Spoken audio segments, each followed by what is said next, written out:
Ayan 'no, grabe good fortune. Ay nako, susme. Cancer, swerte na, pera pa, 'di ba? Money, good fortune. Invite the magic in your life mga kapigsi. Pag sinabi ko swerte ka talaga, no? Swerte, swerte, Cancer. Hello, hello.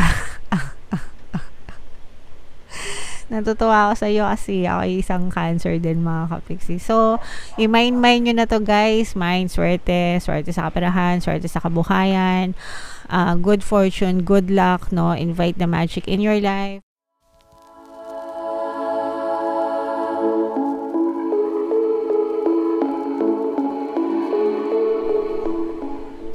Hello guys, hello Cancer. Welcome back to Pinoy Pixie Tarot. Ang pamagat ng ating episode for tonight is messages from the universe para sa Cancer, para ngayong January to February, para sa Cancer, Sun, Moon, Rising, Sun, and Venus. General reading lang guys, pwede mag-resonate, pwedeng hindi. Combination ng positive and negative energy mga kapixie. So, unahin natin itong deck na to guys.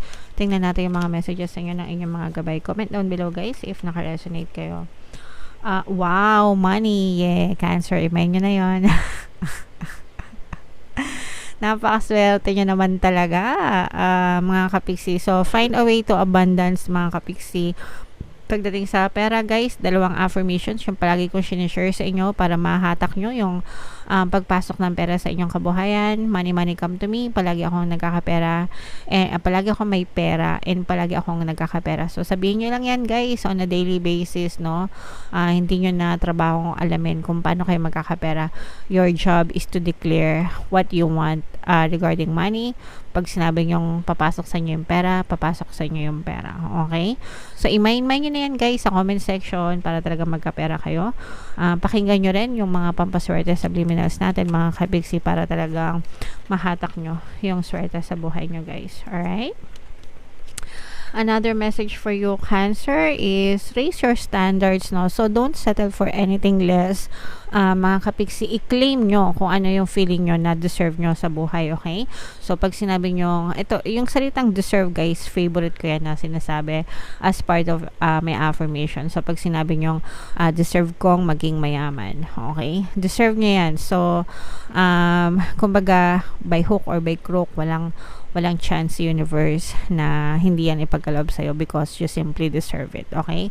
So parang yan yung isa sa mga matibay na word, no? Sa pag-claim ng mga gusto mo from the universe. And don't settle for anything less, guys. Huwag kayong, kumbaga parang kung ano yung feeling mo na deserve mo, yun talaga yung hingin mo, no? And the universe will grant it to you. So, let's say for example, nagtatrabaho ka, gusto mo ng 50k na sahod kasi hindi kasya sa'yo yung 20k na sahod, diba? So, deserve ko magkaroon ng 50k, may pag-negotiate ako, 50k, everything's working out for me, 50k, pag sinabi kong 50k, 50k, o di 50k bibigay sa'yo, okay? So, ganun mga kapiksi, dapat alam mo kung ano yung worth mo, mga kapiksi, alright? Ayan no, grabe good fortune. Ay nako, susme. Cancer, swerte na, pera pa, 'di ba? Money, good fortune. Invite the magic in your life mga kapiksi. Pag sinabi ko swerte ka talaga, no? Swerte, swerte, Cancer. Hello, hello. Natutuwa ako sa iyo kasi ako ay isang Cancer din mga kapiksi. So, i-mind nyo na to guys. Mind, swerte, swerte sa kaperahan, swerte sa kabuhayan, good fortune, good luck, no? Invite the magic in your life. Just tell yourself guys, again, money, money, money come to me.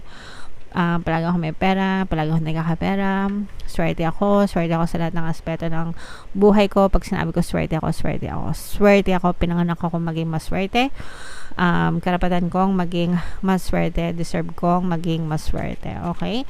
So lahat yan guys, i-mind nyo na sa comment section and i-comment nyo na rin yung mga affirmations na yan, no? Huwag nyong kalimutan. para talagang maramdaman nyo yung pagpasok ng swerte at kaperahan, mga kapiksi, sa buhay nyo. Okay? Grabe naman, sobrang ganda ng combo nyo. Knowledge, mga kapiksi, seek knowledge. Kung meron kayong gustong matutunan, mga kaalaman, it's never too late to learn, mga kapiksi, lalo na sa panahon ngayon. Mas madali na mag-aral ngayon kesa dati, at saka mas marami na kayong available resources right now. Although, syempre, dapat finifilter nyo pa rin, no? Kasi hindi naman lahat totoo. Hindi lahat ng nakikita nyo, nababasa nyo sa internet is totoo. Meron din mga fake dyan. Meron din naman mga authentic. Diba? So, dapat marunong din kayong magsaliksik dun sa mga trusted na sources online, mga kapiksi. Okay? Para hindi rin kayo, para hindi yung kung ano-ano na lang yung paniwalaan nyo, mga kapiksi. And another message for you, Cancer. Intuition, trust your intuition, mga kapiksi. Makinig kayo sa intuition nyo, kasi yung intuition nyo, guys, ginagabayan niya ng ating mga gabay. Okay, it's being guided by our spirit guides, mga kapiksi. And yeah, so hindi kayo mapapahamak, guys, kapag pinakinggan yung intuition nyo, especially kapag nahihirapan kayo mag-isip logically. Mga kapiksi, just listen to your intuition and hindi kayo papabayaan. Okay? Syempre, kailangan sinasabayan niya ng pagdadasal palagi. And then, letting go, yan, isa to sa mga importante, mga kapiksi. Learn to let go, matuto mag-let go. Mag-let go kayo ng mga tao, bagay, sitwasyon, circumstances, events sa buhay nyo na wala na, tapos na, no? Wala na silang purpose sa buhay natin. Everything that happened 1 week ago, 1 day ago, 1 month ago, 1 year ago, 1 second ago, it's already in the past. Lahat yon past na, no? Lahat past na, tapos na, it's irrelevant, mga kapiksi, no? Ang natitira na lang sa inyo is alaala, 'di ba? Memories is all that remains, mga kapiksi. Pero kapag binalik-balikan nyo sa alaala nyo, sa isip nyo, yung memories na yun, the subconscious mind doesn't know if it's happening or not. Your subconscious mind doesn't know if it's real or not. Okay? And kapag binabalik-balikan nyo siya, you're registering it in your subconscious mind to be true. And it's going to be pushed out in your reality. No? Naintindihan nyo ba? Ibig sabihin, pag paulit-ulit nyo iniisip yung mga kanigahan sa buhay, paulit-ulit din siyang pwedeng ma-experience nyo. Okay? Kasi nire-register niya, tinatanim nyo siya sa inyong subconscious mind. So, yung mga negative, magbabay na kayo doon, guys. No? Huwag nyong pahirapan yung sarili nyo. Stop holding on to past na walang kwenta. Don't be too hard on yourself. Sometimes kayo na lang yung gumagawa ng ikasasama ng loob niya, mga kapiksi. So, matuto tayong mag-let go, guys. Okay? Alright. So, learn to let go, mga kapiksi. And, yan yung mga messages para sa inyo. Bunot pa tayo ng isa dito, guys. Shuffle natin to habang sinashuffle natin to. Panoorin nyo muna itong video natin regarding sa ating paano mag-manifest ng abundance video course. Kapiksi, sawa ka na ba sa mga struggles at hirap sa buhay mo? Masipag ka ba at masikap sa buhay ngunit hindi ka pa rin umaasenso? Ilang beses ka na bang nag-attempt magnegosyo at mag-invest pero palagi ka pa rin nalulugi? Sa pagkakataon na ito ay maaaring may subconscious beliefs ka na nagiging balakid sa iyong pag-unlad at pagyaman. Introducing, paano mag-manifest ng abundance video course. Dito ay matututunan mong ma-overcome ang mga balakid mo para tuluyan ka ng umunlad, umasenso, sumagana, maging matagumpay, successful at maswerte sa iyong kabuhayan, pera, trabaho, negosyo, salapi at kaperahan ng bonggang-bongga. Dali, mag-send na ng email sa pinoypixitaro@gmail.com at simulan na ang iyong pagyaman ngayon. Alright, so sabay-sabay tayong magpayaman, mga kapiksi, ngayon 2024. Mag-avail na kayo ng course na yan kasi sobrang ganda talaga niyan. And good news, mga kapiksi, magbibigay ako ng 1 free pampaswerte subliminal until January 31, kaya mag-avail na kayo, guys. Meron din tayong email coaching, manifest your desires using the law of attraction. If meron kayo mga specific na gusto nyong i-manifest, pwedeng love and relationship, pwedeng money or career, mga kapiksi, pwede kayo magpabook ng email coaching session with me.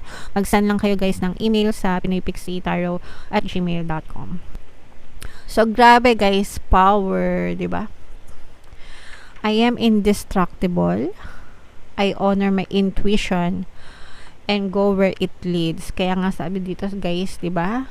Follow your intuition or trust your intuition. Love and gentleness are my real strength. So, yung pagiging compassionate nyo, yung pagiging maunawain nyo, mapagmahal nyo, mapagpatawad, ganyan.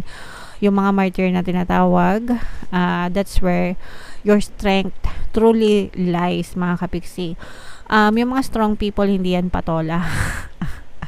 Yung mga patola, yan yung mga weak na people, mga kapiksi. Pero yung mga strong people, hindi yan patola. They just observe and they just act accordingly. Hindi sila reactive, mga kapiksi. Okay? I never give up. I will succeed. Okay? So, ito, very important to, mga kapiksi, no, na wag kayong susuko sa buhay nyo. Always remember, guys, you can be, do, and have anything that you want. At saka, wag talaga kayong sumuko, mga kapiksi, kasi you have to acknowledge na yung 3D natin, may time delay yan, no? Hindi siya instant na kapag ginusto mo yung isang bagay, makukuha mo agad, no? Sometimes, depende yan sa kung gaano kalaki yung desire mo, kung gaano karami yung blocks mo, mga kapiksi. There are people na mabilis umasenso, maging successful sa buhay kasi bukod sa pag-effort nila at pagdadasal nila, talaga sinasabihan nila ng positibong mental diet. So, nare-revise nila yung mga stories nila.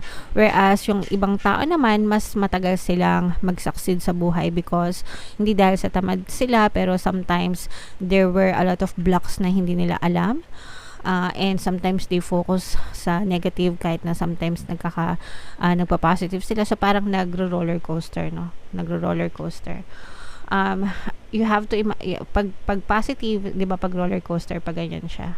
Taas baba, taas baba, taas baba. Pag positive ka, tataas ka, pag negative ka, bababa ka, no? So, the more na positive yung iniisip mo, syempre, pag positive, puro pa ganoon, pataas, 'di ba? Pataas. Pero pag nagro-roller coaster ka, taas baba, taas baba. So, nandun ka na sa taas, bababa ka na naman. So, mag-e-effort ka naman, tataas ka na naman, baba na naman. So, ganun yung nangyayari kapag nag-i-spiral kayo. Positive and negative. That's why, palagi ko sinasabi, always think positive para shoo! Isang taas lang, wala kang pupuntahan, kundi taas ng taas ng taas. Mas mabilis kapag ka ganun, kaysa dun sa positive, negative, diba? Kasi parang bumabalik ka na naman, sayang yung effort mo. Pero, ang importante guys, is wag kayong susuko. Okay? Kasi pag sumuko kayo, give up kayo, wala na, game over na, sayang naman. Diba? So, you can choose to either be positive or negative in your life. Pero, syempre, focus tayo dun sa positive lang palagi, mga kapigsi. Think positive. Okay? Alright. So, comment down below, Cancer, if feeling nyo naka-resonate kayo, yung mga pinapamind ko sa inyo, guys, mga swerte, money, yan, i-mind nyo na yan sa comment section. Ang kining nyo, para sa inyo talaga yan, Cancer. Ito yung ating mga pampaswerte subliminal, guys. Pakinggan nyo para talaga maging maswerte kayo ngayon 2024. And ito naman yung ating success stories ng paano mag-manifest ng abundance video course.